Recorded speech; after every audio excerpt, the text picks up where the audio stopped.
ওমর রাদিয়াল্লাহু তাআলা আনহু সাথে সাথে চাদর পরিধান করে ওই সময় আল্লাহর নবী সাল্লাল্লাহু আলাইহি ওয়াসাল্লামের দরবারে চলে গেছেন। গিয়ে দেখলেন রাসূল করিম সাল্লাল্লাহু আলাইহি ওয়াসাল্লাম একটি কুটিরের ভিতরে 2 তলা বিশিষ্ট একটা ঘর, ওই ঘরের উপরে অবস্থান করছেন।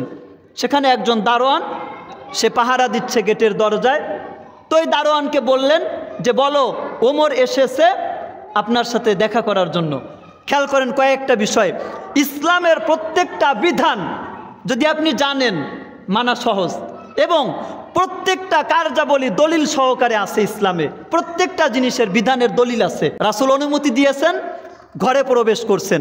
এবার খেয়াল করেন, ওমর রাদিয়াল্লাহু তাআলা ঘরে প্রবেশ করার পরে ওমর নিজে বলতেছেন, আমি দেখলাম রাসূল করিম সাল্লাল্লাহু আলাইহি ওয়াসাল্লামের জীর্ণ শীর্ণ অবস্থা।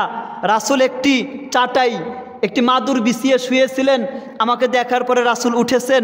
ওই মাদুর এবং চাটাইয়ের মাঝে কোনো বিছানার চাদর পর্যন্ত ছিল না। রাসূলের পিঠে দাগ পড়ে গেছে। এটা দেখে আমি কান্না করতেছিলাম।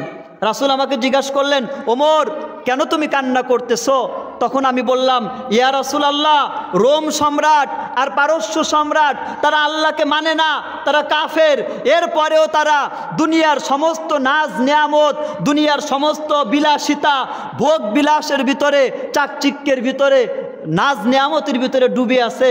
আর আপনি আশরাফুল মাখলুকাত, মানুষের ভিতরে শ্রেষ্ঠ নবী, আপনি সাইয়্যিদুল মুরসালিন, আর আপনার ঘরের ভিতরে এই পরিস্থিতি।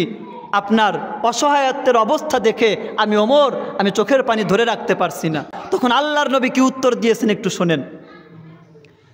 রাসূল করিম সাল্লাল্লাহু আলাইহি ওয়াসাল্লাম বলেন, হে ওমর, তুমি কি চাও না আমি সহকারে আমরা ইমানদার যারা, আমরা জান্নাতের নাজ নিয়ামত জান্নাতে গিয়ে ভোগ করব, আর যারা কাফের তারা দুনিয়ার নাজ নিয়ামত দুনিয়ায় ভোগ করবে।